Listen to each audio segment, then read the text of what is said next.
You are tuned into Mostly Humans. The opinions and views shared by the hosts of this podcast are uniquely their own and do not reflect the view or opinions of the companies they work for. P.S. Don't sue or fire us. Thanks so much. Now let's get into the episode. I am a little nervous because we've talked about seed oils and now microplastics, and I feel like we're definitely going to get canceled. Because this, like, we do not promote microplastics. You know, Justin's plumbing parts don't exist. If we really want to lose all of our listeners, I can start bringing up the debate, which leave a comment. I'd like to know what people think about, is sunscreen good or bad? Boy, that's it. That's it. Everybody just shut off the podcast.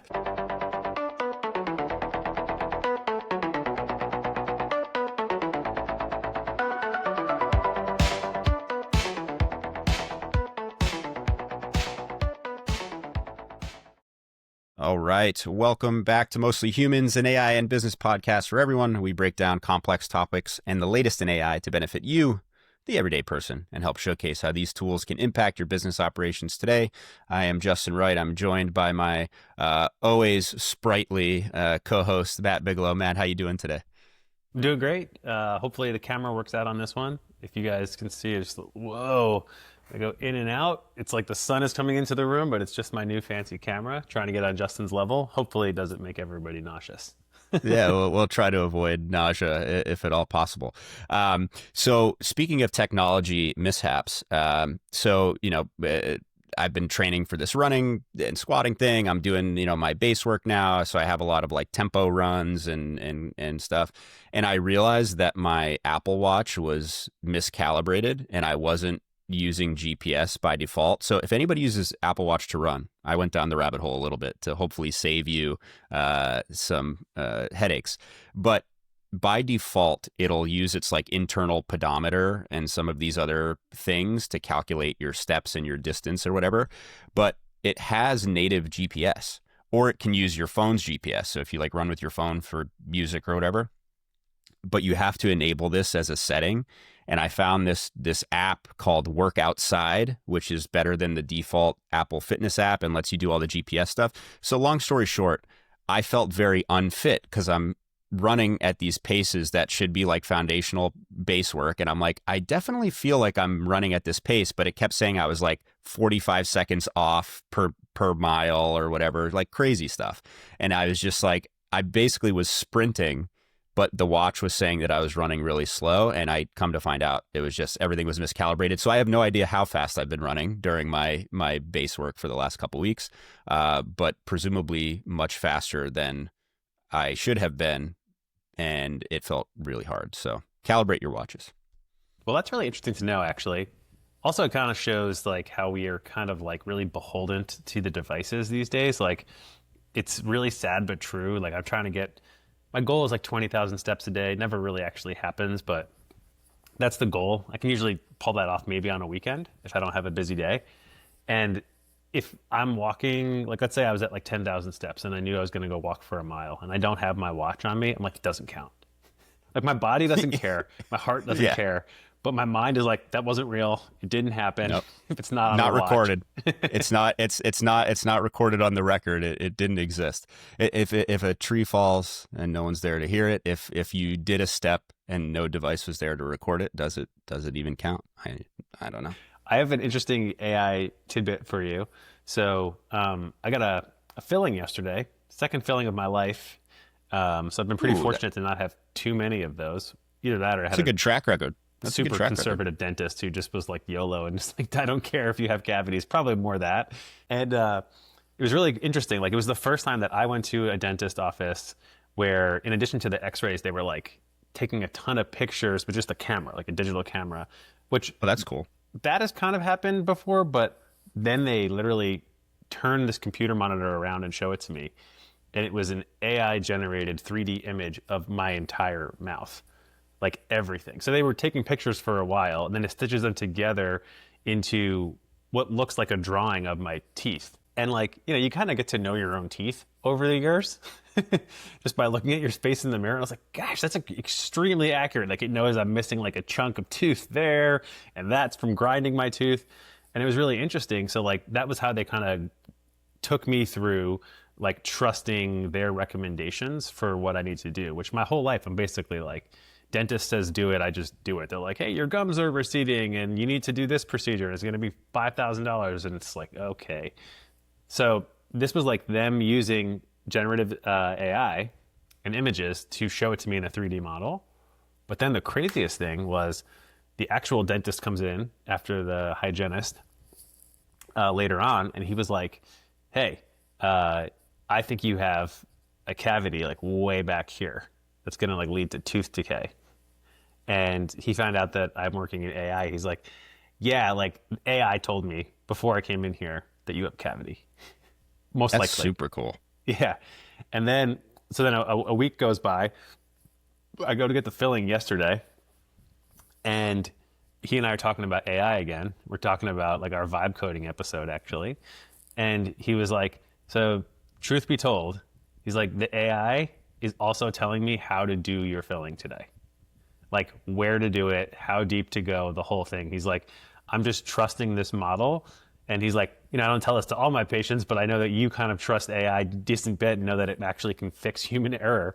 And he's like, the AI found the cavity and the AI is telling me exactly how to do it. Now I have to do it. I have to have the dexterity with my hands or whatever. He's like, but I am just following the blueprint that it laid out for me. That's incredibly, incredibly cool. I am very bullish on AI in medicine. This is not the topic of this episode, by the way, but while we're down this rabbit hole, MIT researchers just used AI to actually discover new antibiotics that can treat drug-resistant bacteria, which I think is fascinating because the whole concept of we overprescribed antibiotics for a really long time. Now there's drug-resistant bacteria that is a massive problem because there's really no known way to treat some of this stuff now or not treat it well. And with AI drug research now, we're actually starting to discover new medicines, new cancer drugs, new treatments for things. And it's just the cool thing is it allows that research process to happen so much faster than it would have happened in the past. And I mean, like I am very pro AI medical research because I think that's where we'll see some like actual tangible human benefit breakthroughs that isn't just like you can make a sweet app in a weekend kind of thing. Yeah, a lot of AI is centered around like make your employees more efficient, but like it actually will save lives. There's some cancer detection stuff where AI, basically the image I saw, and I'm not a medical expert at all, but basically the image I saw in this article that I was reading is they basically showed like 2 scans of someone's like tissue, right? And they showed that just like this tiniest little thing. It looked like a dot from a pencil on a larger MRI or whatever they were using for the imaging. And it circled it. And in the article, they talked about the AI detected that that was a cancerous cell. And then they showed how much bigger it would have to get before human eye would ever be able to detect that and know with a high level of certainty that it was cancerous. And it was about the size of like a quarter. So we're talking a big difference, like the dot of a pencil to a quarter. By the time it's a quarter, things have become a lot more complicated, right? And they've been using it to find that. And that's like one of the best and easiest use cases of generative AI, because all generative AI really is at the end of the day, as we've talked about on this podcast, is probabilities and statistics, predicting the next thing. And what's really cool is it looks at all the data of all the imaging and all the pixels, and it can figure out exactly what pattern exists there. It doesn't really know what a cancerous cell is, but it knows that that tiniest little pixel has correlation to a bunch of other things that down the line, sorry for my camera, everybody, if you're watching on video, have turned into cancerous cells. And like that is going to be like an amazing human breakthrough. Yeah. 100%. I mean, the human error is a real thing, and you know we see it when we're dealing with support use cases and everything, where it's like even just human support agents very rarely give the same answer, and oftentimes don't give the right answer. But if it's well documented, then AI can help deliver at least consistency with your documentation. And now when we're talking about medical research, it's like, yes, it has access to all of these images of cancerous cell growth and development. It can correlate that pencil dot to those things. And I do agree. I think that's how AI will save lives. And I think that's a much better narrative than it's going to destroy the world and we are going to be, working for sentient machines and whatever. So I'm going to lean into that talk track a little more than the Matrix is coming. One last thing I will give you, that it's in the medical field, kind of, and it is definitely in the camp of scary. So, there's utopia and dystopia. There's a lot of people on both sides of the matter. I think as a society, no day is better to live on Earth than this day right now. And then tomorrow is the next best day to ever live in human history, all things considered. But in the dystopia side of things, this was a long time ago. This is like back when like GPT 3.5 Turbo came out, which most of our listeners, that's like when you all probably started using ChatGPT and it wasn't as smart as it is today. They did this study where a guy was listening to an audiobook, right, while he was in an MRI machine. So the MRI was watching his brain the entire time, and the AI started to figure out what types of things were happening in his head on the machine, correlated with which words and sounds and phonics and letters, right? And then what they were basically trying to figure out is, could you read minds with generative AI? And the answer is kind of yeah. For that guy, for that unique human being, because they at least for studied that him. guy. And he listened to like 100 books while getting an MRI, which probably isn't healthy. If you now give the generative AI system access to his MRI, you can kind of see through the MRI what words he's thinking about in his head, which is kind of crazy. That is kind of crazy. Also, that's way too long to spend getting MRIs, so hopefully that guy's okay. Yeah, I don't think it's a good idea to like microwave your head. No, you don't want to microwave your brain for 100 audiobooks of time. But another story for another day. But speaking of the brain and learning, that some really cool stuff that has been happening that I think will shift into the topic that we really want to dig into today. So there's AI for medicine, and I also think there's this really cool branch of AI for education. And this is a sensitive topic for a lot of people because they're like, oh, if students are using ChatGPT to write all their papers and do all their work, then, will anybody be able to think anymore? Will anybody be able to use their brain? And very early on, the founder of Khan Academy actually partnered with OpenAI. This was like GPT-3 days, so very early on. And he realized how powerful it was as a tutor, essentially. Like if you prompt it, again, we've talked about prompting and instructions and how to, make AI perform the way that you want. If you prompt it to be a tutor, to not just give answers, but to actually like guide students through the learning process, he found it to be incredibly powerful for his kids, for other students. Khan Academy, there's countless people learning things on the platform, and they actually built kind of early versions of this into their platform. He wrote a book about it called Brave New Words, which is really interesting for anybody who wants to kind of dig deeper in this rabbit hole. But OpenAI recently just announced they announced study mode, which is essentially the default for the bot responses is just like that, to kind of like poke and prod and guide students versus give answers. And a lot of AI for education initiatives are starting to come out. The U.S. government is exploring some of this stuff. A lot of universities are now realizing the power of it. And I think that's super cool. And that kind of leads into what we're talking about this week, which is custom GPTs, right? So it's, you give it a prompt, you say, hey, I want you to act as a tutor and not give answers. But for the loyal handful of listeners at home right now, tell us about custom GPTs and maybe how it can save time if you're consistently using, AI for the same process or same topics or whatever. Yeah, I think custom GPTs are a really important topic that it's really good that we don't skip over here for our listeners. And frankly, like the feedback that I've been getting from a lot of our listeners are very loyal, maybe, 100 people that are listening to this show, has been that like we really have, like, by kind of pressing pause, rewinding back to things that have happened like a year and a half ago, and kind of exploring them with them, they're like, wow, this makes a lot more sense. And it makes it easier to kind of keep tabs on and understand all this new news that's coming out. So custom GPTs are not a new thing, but I think a very critical thing that a lot of people are intimidated to use. And I think a lot of people are intimidated to use it because AI kind of sounds scary. We're working on that with this podcast. Artificial intelligence. GPT, no one even knows what that stands for, right? So it's like, okay, ChatGPT, I get it, I chat with it.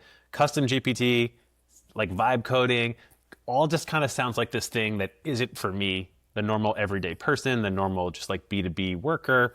It's not for me.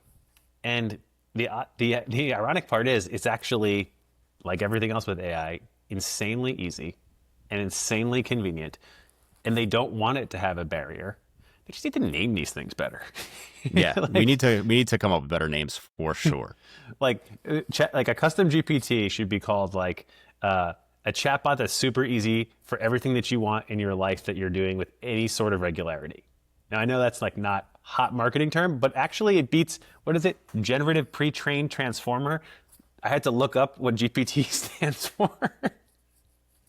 But I mean, listen, GPT maybe not the best name. I think collectively we need to tighten up your naming conventions a little bit also. They tend to be pretty long, you know. It's hard. I can't imagine putting the name that you just gave for it on like a t-shirt, but you know, work in progress. Every marketer that I've ever met in my B2B SaaS career has highlighted for me, everybody likes to moonlight as a marketer, right? Even though they're not.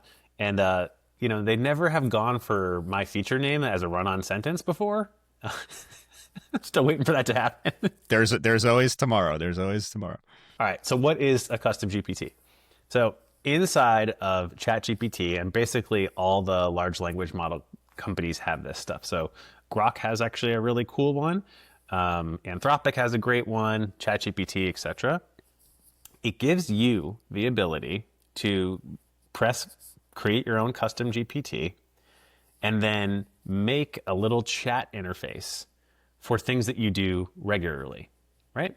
So let's say you wanted to, let's say you were somebody who's writing a bunch of college essays, and so you're applying to colleges with a college essay, and you're tweaking the essay for the university that you're applying to, or the assignment that they give you, or whatever it might be. You could upload your essay to ChatGPT and then say, hey, for this one, I'm applying to Arizona State's biology department. So make it more relevant for this. And I have a feeling that there's a professor who wrote this book, so maybe you can add some of that in, et cetera, right? And then you might have to do the exact same thing for a different university and a different department and all that kind of stuff, right? Instead, what you could do is if you knew you were going to do something a bunch and you don't want to actually retype all of this stuff, you can actually build a custom GPT and say, I'm going to uniquely use this for this task each time, right? So the task is you're going to rewrite this based on the university that I'm applying to and the department that I'm trying to get into, et cetera, and you give it all the prompts that you need just one time, and then you save it. So like, let's say tomorrow it's San Diego State, and the day after that it's NYU, whatever it might be.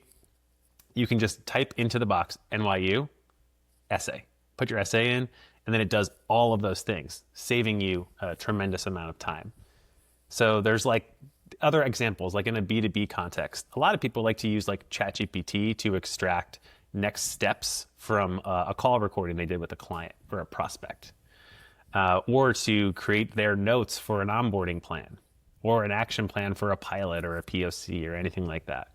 Instead of taking that transcript from a Zoom, which is like just like all the written words that were said on the call, that all the call recorders do that now, uploading it and saying all of these things, you could have a GPT for next steps for a pilot, a GPT for what's the latest update for your manager, a GPT that's for sending a post-meeting follow-up to your client. And it could have all the specifics that you need. So then literally all you have to do is paste in the transcript, and you don't even have to say anything. Just paste it in, enter, and it has all of your instructions from the past, and it gives you exactly the output that you're looking for. So when you think about some of the use cases for that, it's off the charts. Because anything you do twice in AI, it's kind of like you should make a custom GPT for that. Absolutely.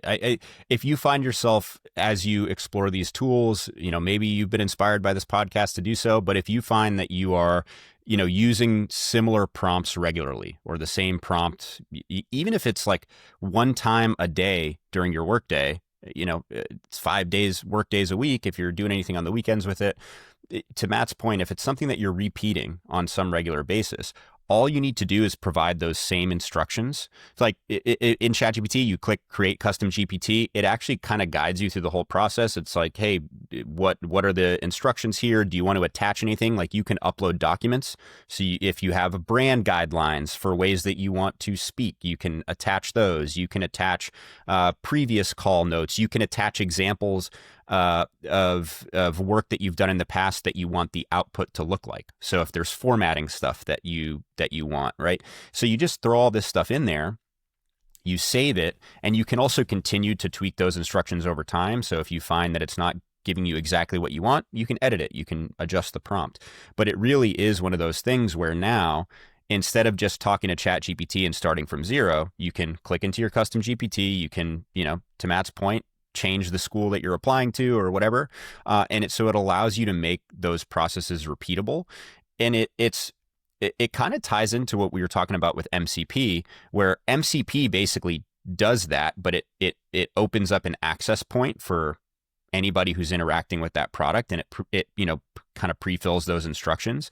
This is kind of like your own personal MCP, which technically is not necessarily the right way to describe it, but you can think of it in terms of that way, where it's MCP, as we talked about, is giving context and data and information for AI to do things. Your custom GPT is essentially giving that same level of context to this process that you're doing on a regular basis.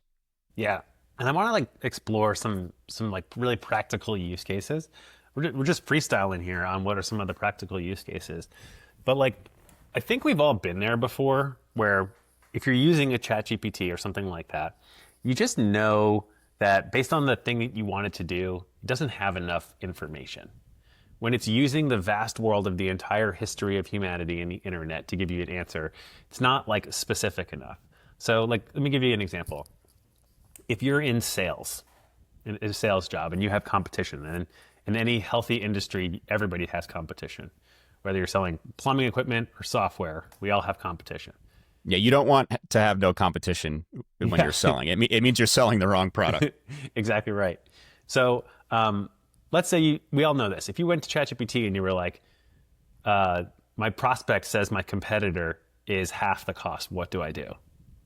I think everyone listening to this podcast knows if you ask that question to ChatGPT or Claude, Gemini, Grok, whatever, we all know what comes out next. It's going to be really generic. It's going to be well, tell them, you get what you pay for. So watch out. It's yeah, right. That's not exactly what this is about. But let's say that happens a lot. You start getting that feedback a lot. There's this pesky competitor that's half the cost. And that objection, along with a couple other ones, keep coming up. You should go to ChatGPT. You should go click on where it says Explore GPTs and then press Create. And in there, guess what? There's a box. And just like we always say, you just type in the box. Just type. And you can go in there and say, hey, I want to create a tool with you today. And it's going to be okay, cool. What do you want to create? I sell plumbing equipment. And we focus primarily on commercial projects, right? And we have the highest grade PVC for a lot of the way that we plumb these buildings. And we're really proud of it. And we actually sell at a razor thin margin and try to give our customers the best pricing possible. And by doing such, we give them healthier long-term plumbing, water, et cetera, with less microplastics. I'm making stuff up, right? Not a plumber, just a software. I want to buy it. I want to work with this plumber. Well, you do until the competitor comes in at half the cost. And that's what's creating issues for this plumbing supply salesperson, right? So what do? You tell it, here's how we do it. Here's why we price the way that we do. We believe that our competitors use cheaper materials that have more microplastics and lead to more repairs long-term, blah, blah, blah, blah, blah. Here's our specs, here's theirs. You throw in uploads. What I want you to do, GPT, is know that when I type in competitor, they're just their name, dash some words, and those words will be an objection. It is your job to give me the best objection handle. Now this plumbing sales rep has ChatGPT up on their screen when they're on phone calls or when they're on Zoom calls, whatever it might be, to handle these objections real time. So let's say Justin's Plumbing Parts is my competitor and I'm Matt's Plumbing Parts. Matt, the proposal looks great. Fortunately, Justin's Plumbing Parts, I know they're a little like kind of the new kid on the block, but they're coming in at about half the cost. I open my GPT, it's already ready. I type in Justin's Plumbing Parts, half the cost. No huge prompt, no giving it the facts and the figures and the long-term studies and all that stuff. That was all done before. And then boom, it's got an answer. What if it's Justin's Plumbing Parts and they offered to do routine service 3 times a year instead of once a year? Type that in, boom, and it's going to handle it. So there's just anything that you are going to constantly need to have the AI have focused context or just a subset of information that's critically important and you know you wanted to use it each time, you do that. And what's so fun about creating these things, I'm sure you agree, or maybe you don't actually. I'm just a simple person. Slightest things entertain me. When you tell it what you want to do, it's like, gotcha, Justin. And then it takes a wrench, like a purple wrench, and it just starts going back and forth with the purple wrench. I do like the wrench. Yeah, it's nice. It doesn't show you like what it's coding. That just means it's like coding and stuff in the background. Doesn't matter. The cute little wrench, I'm just like, ooh, I'm doing something today. Look at me. I'm so smart. Yeah, the wrench is great. It's like, hey, you did something today. Look at us. I am a little nervous because we've talked about seed oils and now microplastics, and I feel like we're definitely going to get canceled. Because this like we do not promote microplastics. You know, Justin's Plumbing Parts don't exist. If we really want to lose all of our listeners, I could start bringing up the debate. Which leave a comment. I'd like to know what people think about, is sunscreen good or bad? Boy, that's it. Everybody just shut off the podcast. But no, I agree. These things are incredibly powerful. For anybody who now has played the field and tried multiple AI tools. Maybe you started with ChatGPT and you were like, hey, what's Anthropic doing over here with Claude? That looks kind of cool. Grok is kind of like, Grok to me is kind of like in the Goonies, Sloth in the basement. I feel like it's like really good at some things, but kind of weird and a little bit scary at first. So if you haven't tried Grok, that's okay.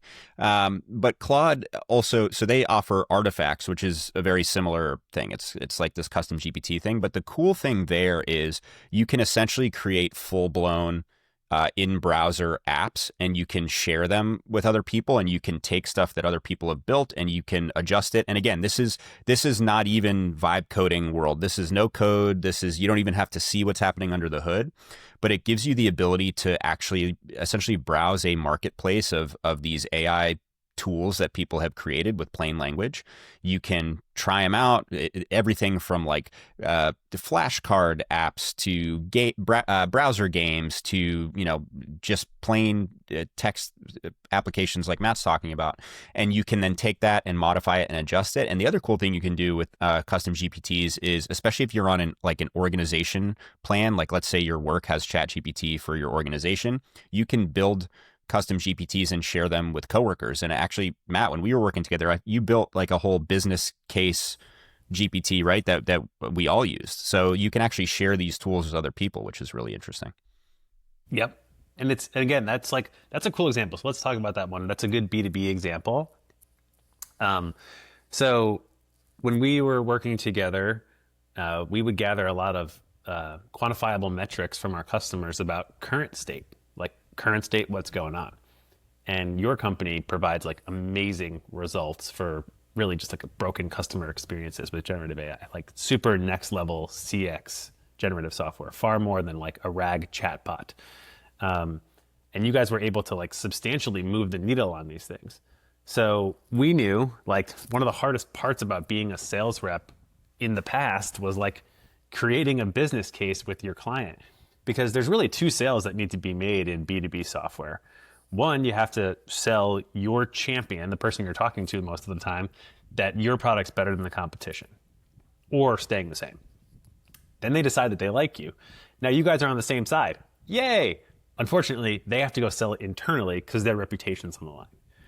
So like you think you're done with the sale, and then you got to help them create this really sound, bulletproof ROI projection business case analysis to go sell this to finance internally.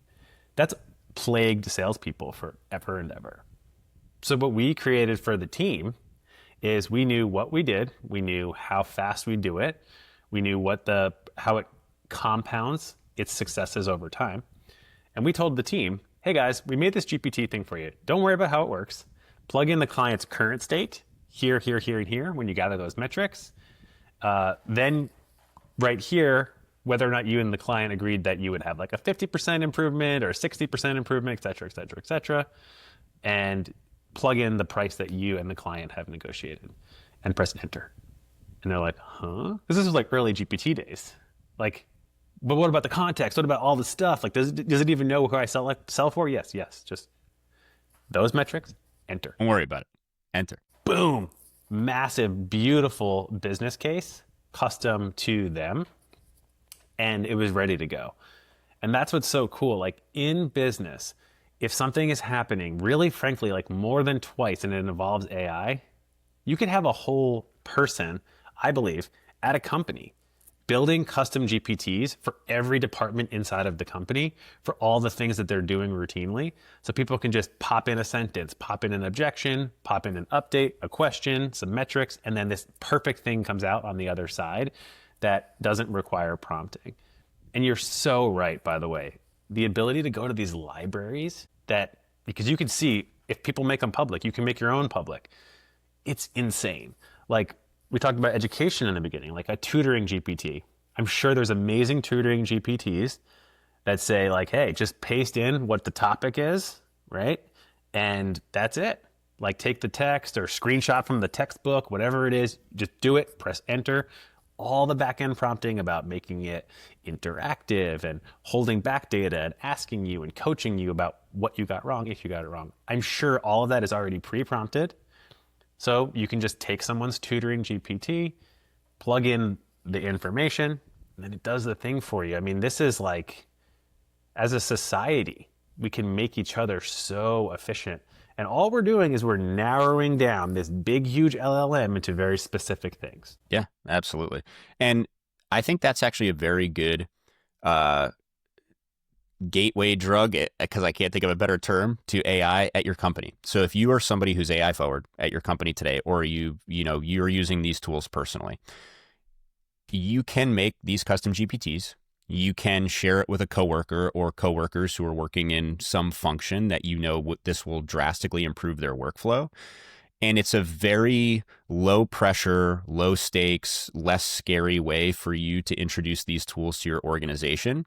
Imagine if you can make your manager or boss's life 10 times easier by building a GPT for them for a function that they perform regularly, right? Like just for personal growth for you on the corporate ladder, like that's a huge opportunity. But it also gives you the ability to introduce this stuff to your organization or to your team without them having to go look at a third-party vendor, without you having to try to really convince everybody to spend X amount of dollars on this. You can just do this, build one, share it, say, hey, try this out, see if you like it, see if it makes your life easier.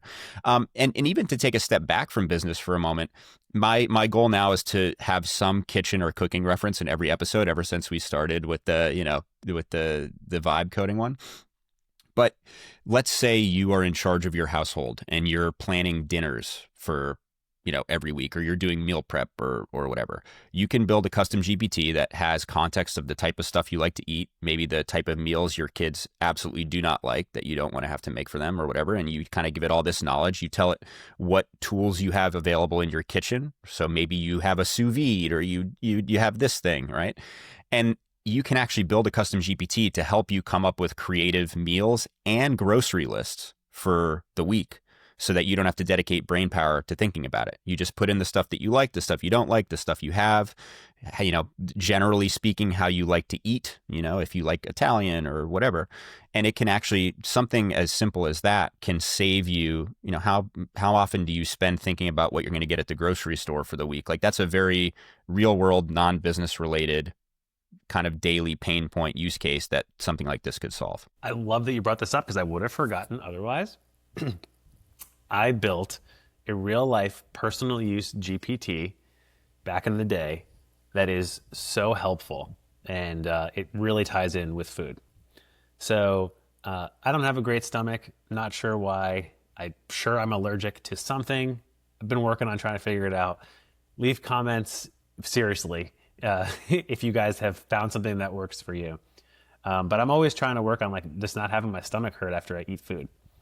And I thought for a moment that I might have figured it out. I forget what it was. It was I don't know, some term that's really biological sounding, and it's something I had never heard of, but I read about it on Reddit, and people are like, I eliminated these types of foods from my diet and I felt a lot better. And I was like, oh, cool, I want to do that. So I went to Google and I just like found a PDF. It was about 3 or 4 page PDF detailing what is okay and what is not okay, right? And I'm looking at it and I was like, okay, let me download a version of my phone. I was like, okay, I'm going to Trader Joe's today. Shout out Trader Joe's. If you want to eat Trader organic Joe's. for cheap. Trader Joe's for Trader life.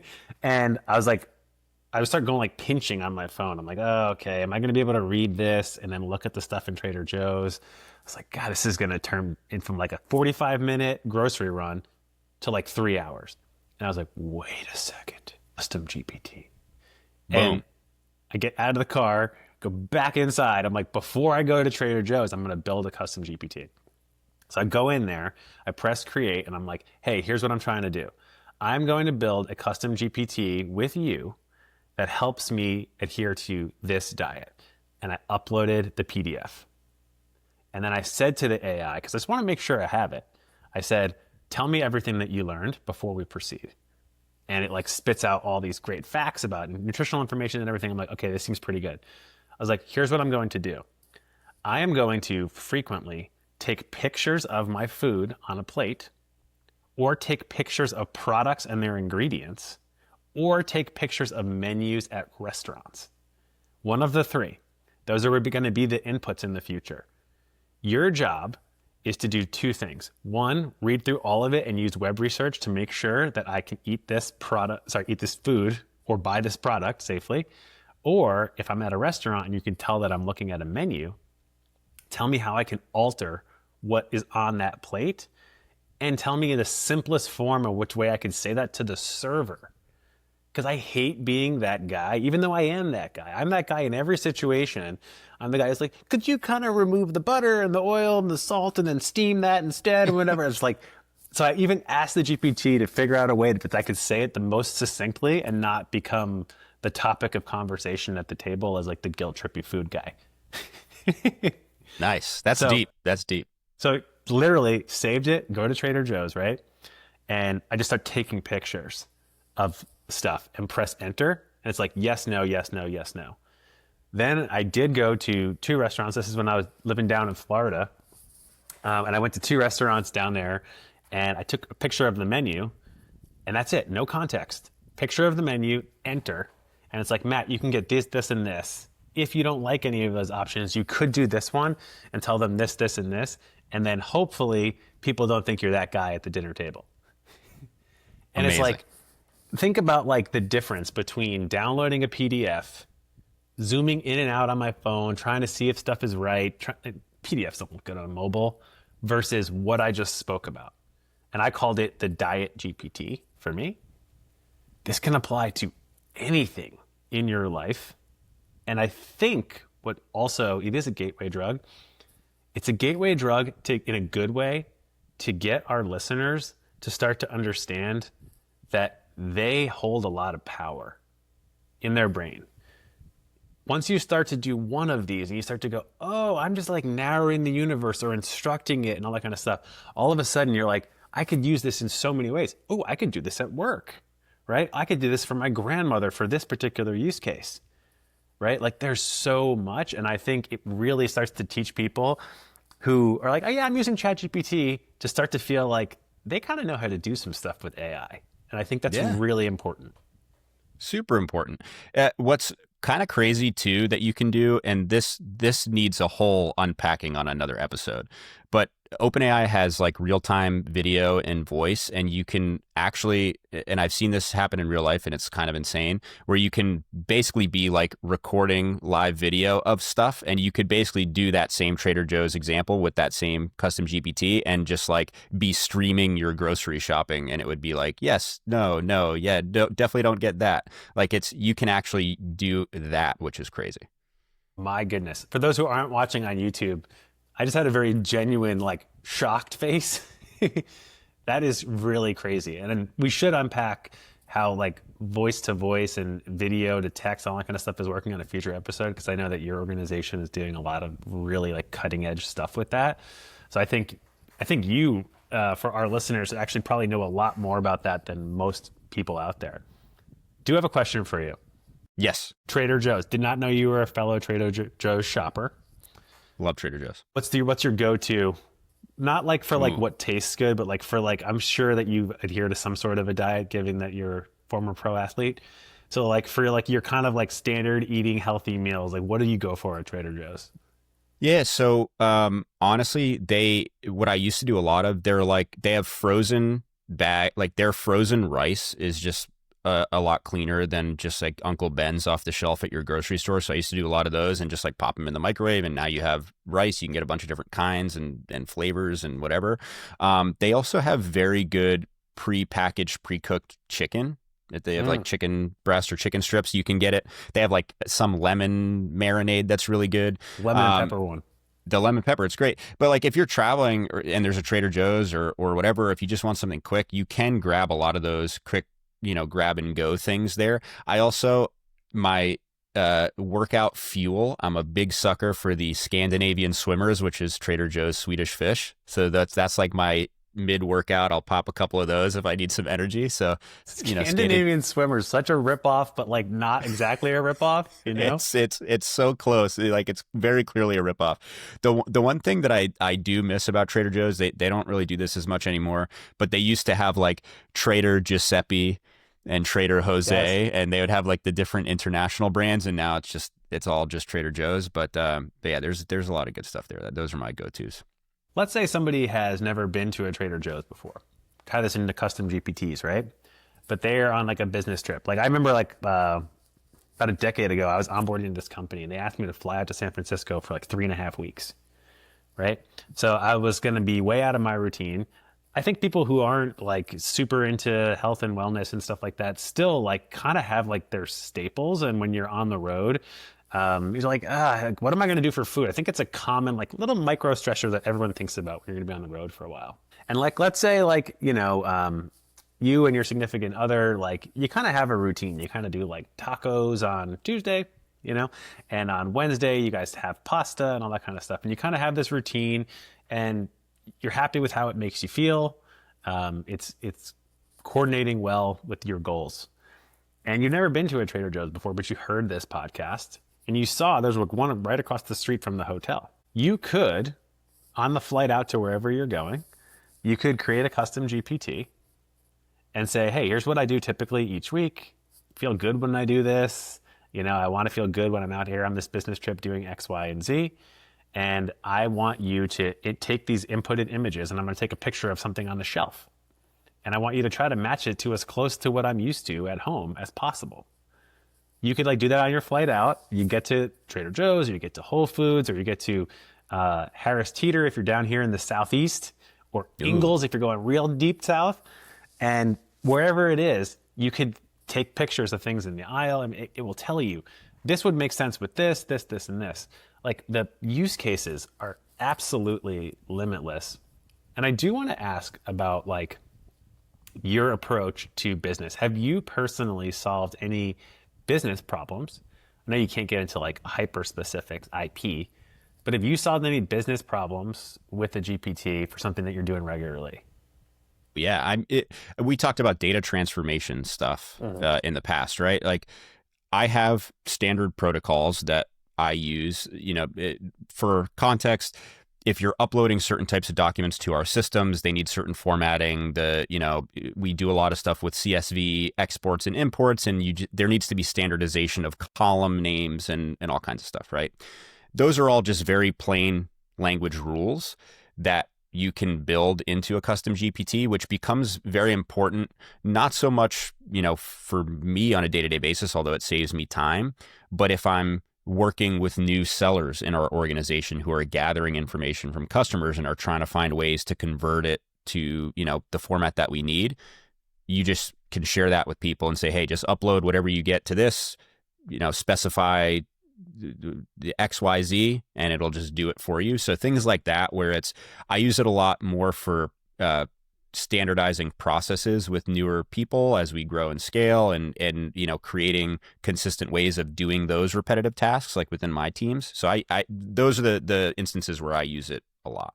For those who don't know, Justin has said famously on this podcast that he kind of sees himself as the person wielding the machete through the jungle of AI, and he is that person. And I can attest to the fact that he is one of the most sought after people because he's wielded the machete for a while and knows a lot of things. And I think the use case that you just hit on is huge for anyone listening to this who's kind of like a subject matter expert at their company. And if you are the subject matter expert at your company, a lot of people ask you a lot of the same things. Mm-hmm. And I think we all know you could point them to ChatGPT if it's very generic, right? But you're thinking to yourself, well, you don't get it, Matt and Justin. I am a subject matter expert, but there's always something dynamic to what they're asking that I have to think on and use my subject matter expertise. You could create a custom GPT that is like your answer bot. And you tell it, hey, these are the dynamic different things that could come in, but here is my knowledge. And you could do a brain dump. You could talk into your phone and do dictation and do a brain dump, right? Into there. And you could tell it, this is the span of the kinds of dynamic things that people might add into it. And you could tell people, hey, first pass, new guy, new gal, whatever it is you're doing, first pass, pop that question in here. Let's see what comes out. Maybe they still need you, but now it's thought through all the things that would have been like your standard 1, 2, 3, 4 of your personal checklist, and it's got you moving faster, or it solves the problem for them. That's a killer use case. Another thing I want to talk to our audience about that I think is really cool, that I haven't heard of anyone actually doing this, but I've thought about it before. A lot of people are interviewing for jobs, especially in this new gold rush of AI. You're going to talk to the hiring manager and you're going to ask about hey, what are some things you're trying to work on? What are some things you're trying to solve? Where's the friction lie? And oftentimes these days, it's not like the old days where you talk to the hiring manager, they put their hand out, you're hired, congratulations. Talk to a zillion people over the course of 3 weeks to get into a company. Totally miserable. But across that, you are going to find some threads of commonality of friction. People are usually pretty honest about what's the good stuff about the job and what are they working on. Imagine if you gathered a good bit of things that you know there's friction for, and you showed the initiative to go build a custom GPT for them. The company you don't even work at yet, right? Whether somebody said, like your example, we get a lot of data from our customers, we spend a lot of time normalizing the data, it's a lot of back and forth before we can even get started. Imagine if you built a custom GPT for that. And whether or not it fully works or not, doesn't matter. You show up for a latter stage call when you reconnect with the hiring manager. You're like, hey, I heard this from you. I heard this from members of your team. Hey, whether or not I get this position or not, I just created a custom GPT for you. I think it can save you guys a lot of time. And you just paste the link in on a Zoom. And they're going to be like, who is this person? Showing just incredible initiative, right? To solve a problem with modern tools. I feel like that could be a little secret weapon for anyone interviewing for a job. Just investigate for some friction, build a custom GPT for it. You're going to stand out. All of a sudden, they're interviewing with all these candidates, but now a bunch of people have bookmarked a tool that you as a candidate made for them. I think that's going to get people jobs if they actually deploy that strategy. Absolutely.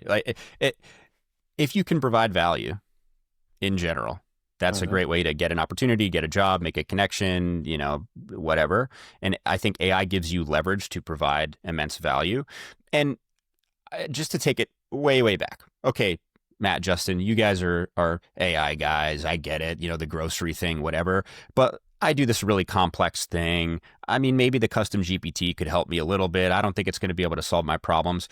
I think there's two misconceptions. One is that AI can just solve everything out of the box, which is not true. You do need to guide it and prompt it and play around with these tools a little bit.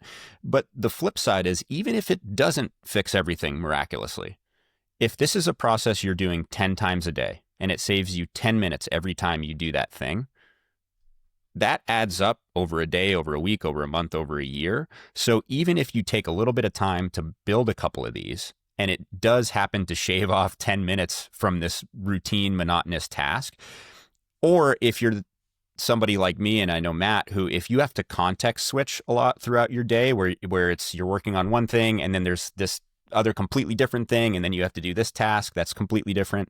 These things actually allow you to save some of that mental energy so that you can actually focus on the new tasks that you're working on, because you can automate some of the monotony there. And I think that is where there's a lot of immense value. It's not going to immediately fix everything overnight, but think of how that time and brain power that you're saving can add up throughout the week. Yeah, that's one of the non-quantifiable things that people don't think about when it relates to these things. I think anyone who's listening to a semi-educational podcast, as this masquerades as one, is probably trying to be better in their life, right? And I think if you've ever been at like a social function, like a conference, like a business-to-business conference, and you like sat around all day, but like you were on, you come back to your hotel room or something, and you're just like exhausted. If you ever felt that way, it's because we actually, like, chemically speaking, masquerading again as like someone who knows things, chemically speaking, there's only so much brain power that we actually have. There's chemicals that tell your central nervous system, it basically sends signals to the brain for the muscles to do things, for the brain to do things, for the mouth to do things. And you literally only have so much of that. So when you feel like totally exhausted and you didn't do much physically, it's because you're actually kind of running out of that. And that can regenerate while you're sleeping, et cetera, while you feel refreshed the next day. So, but why is that important for listeners of this podcast? If you're listening to this, as I mentioned, you probably are trying to get better at stuff, trying to learn more, trying to do better for yourself, your family, your friends. Well, how much time are you spending on tasks that no longer requires your brain power? And so maybe you're not actually adding up, oh, it's saving me 60 minutes a day, which across 5 days is saving me several hours a week, and it's not worth the GPT. No. What's worth it is saving your unique brain power. You only have so much per day. And if you start to use AI to do a lot of the things that you used to spend time doing, even if you enjoyed those things, it's kind of busy work. All of a sudden, if you're a go-getter, your brain has a lot of chemicals and a lot of energy it wants to spend doing something productive today. And all of a sudden, you're going to think of like new, innovative things to be doing at work or in your personal life. Or you're going to be a little bit more thoughtful because you have a little bit more free time and you give somebody a phone call and like wish them a happy birthday. Like, there's a lot of stuff you can't quantify that if you can hand it off to the AI, it's going to let you operate at a higher level. Yeah. These custom GPTs are basically personal assistants for whatever task that you have created them for. And you can create a small army of personal assistants. And so the goal is not to, make humans irrelevant or replace everybody with robots. It's, hey, let's do what humans are uniquely good at doing, which is this higher level thought, which is contextualizing across broad domains, which is this personal touch of a phone call for a happy birthday or a handwritten letter or whatever it is.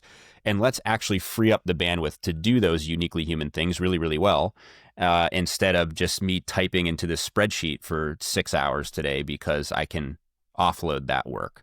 And it allows you to make bigger impacts in your life, bigger impacts in your company. So if you're worried about getting replaced by AI, if you make a custom GPT to outsource some of your routine tasks, and now you can start delivering higher value in other areas, you are absolutely not getting replaced by AI. You're probably getting a promotion. And so if you embrace it with that mindset versus the fear, I think it can substantially improve your life, both personally and professionally. Yeah. I think we can wrap it up with this because I think you said something there that I just want to leave people with that is really smart. It is like a personal assistant or an executive assistant, the custom GPTs. How many of us have said like, oh, I wish I had more hours in the day, or I wish I had an assistant. Imagine how cool that would be. Well, what would you do if you, think about it. What would you do if you hired a personal assistant to help you with personal life or your work tasks, what would you do? You would first have to talk to them and kind of tell them like, hey, this is what I do. This is what my life is like. I need you to kind of slot in here and do this thing or that thing, right? So say that with your voice using dictation into your phone, into ChatGPT, or type it exactly as you would for a personal assistant or an executive assistant and give it that context. You know you could do it if there was a person in the room with you, so you obviously can do it with this machine. And then it can actually go do the helpful things for you, do some of the drudge work for you. And if you've ever said to yourself, I wish I had a personal assistant, that would be so cool, then we are here telling you, you should use these. And truly, every time you're thinking to yourself, oh, I do that a lot, take the time to stop once, build the thing. You'll see the cute little purple wrench, which I don't know why, I just think that's great, great UI. And you're going to build some really great stuff. And frankly, I would love to hear from our listeners in the comments if they want to share some of their custom GPTs, what they built and what it's about. And if there's any really cool ones, we'll share them here on the pod. Yeah.